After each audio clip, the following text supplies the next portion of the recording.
This is the Optoma UHD550 projector. We've only just recently purchased this from Richer Sounds in Plymouth. Great service we had down there. We had a demonstration of the top of the range model, which is the 650. There are three in the range, the 550, 600 and the 650. This is the bottom of the range.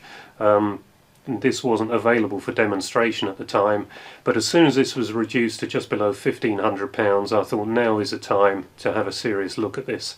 And so we had a demonstration with the 650, largely the same machine, although it does have slightly higher specifications. The image quality from that 650 in the demonstration room was filmic.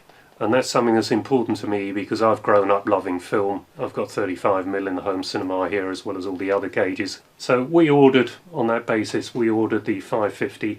The major difference I've been able to see between the 650 and the 550, apart from a couple of digital things on the menu, is that this has got a different colour wheel in it. And that is presumably why this has got a higher light output, slightly higher than the 600 and the 650. There was something with the projected image when we first screened Dunkirk, Christopher Nolan's Dunkirk. The sky areas were predominantly white rather than the blue they should have been, and there was all sorts of digital blocking going on in there.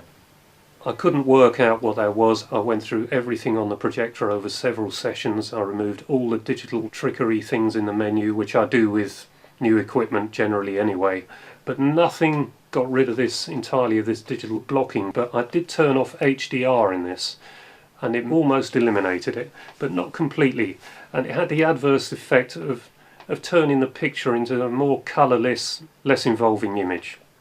So that wasn't the solution. In the end, it's got to be something on the player. Now I've ended up with two Panasonic UHD Blu-ray players, and both of those had their HDR output by default set to on.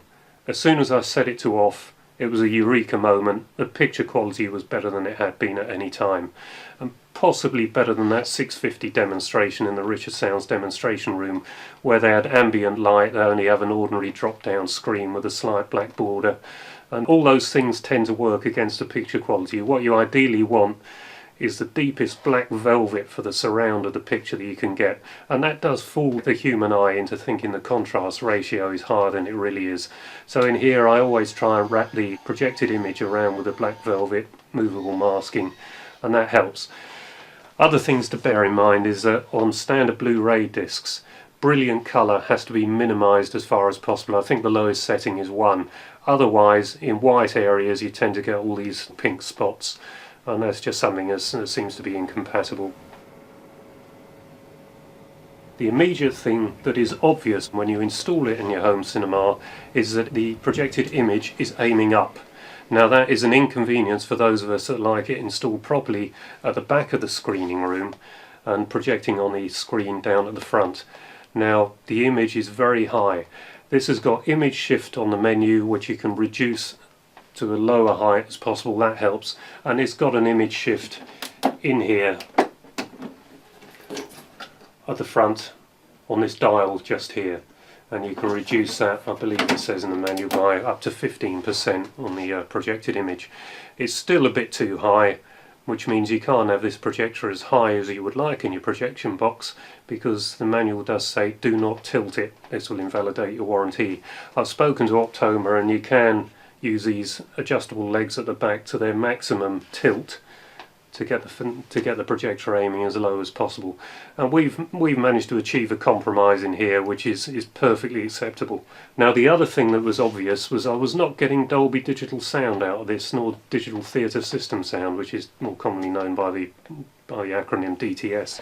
Now the optical out on the projector is it must be running through the internal speakers, because it's stripping out the Dolby Digital and DTS signal. So all you're getting through to your amplifier is Dolby Stereo, which is known as Dolby Pro Logic for the home market, which I suppose is a 4.0 stereo system. Of course DTS, Dolby Digital are 5.1 up to 7.1 these days. And that means you have to run an optical output from your UHD Blu-ray player into your amplifier. Now on my first UHD player that I had on my initially set up to my 4K television, That was not an option. All it had was HDMI output, which meant I needed to purchase a second machine, and that one had to have an optical output. Unfortunately, they do exist. You've just got to be careful when you buy one, because it seems that most of them now are just coming with HDMIs, and that's not really much good to those of us with great older equipment that we still want to use. So something to bear in mind. I've got the contrast set to +10. I've got the brightness set to around -3, so I'm playing around with that still, but generally -4, -3, -2 seems to give the best contrast range with the contrast set to +10. Colour I've got to set to about +10, +15, but I've not settled on that. It's probably different for various discs. Because I'm in a proper screening room, I don't have ambient light in here ordinarily. I've got set to eco mode, which is the lowest mode of the lamp. Should mean you've got increased lamp life, but should also mean you get better contrast. So altogether it's an excellent machine. There is, apart from those few little foibles which don't really matter once you get to grips on them, it's an excellent machine, and for those wanting a proper home cinema effect as near to 35mm as you can get, then one of these Optomas is probably the way to go.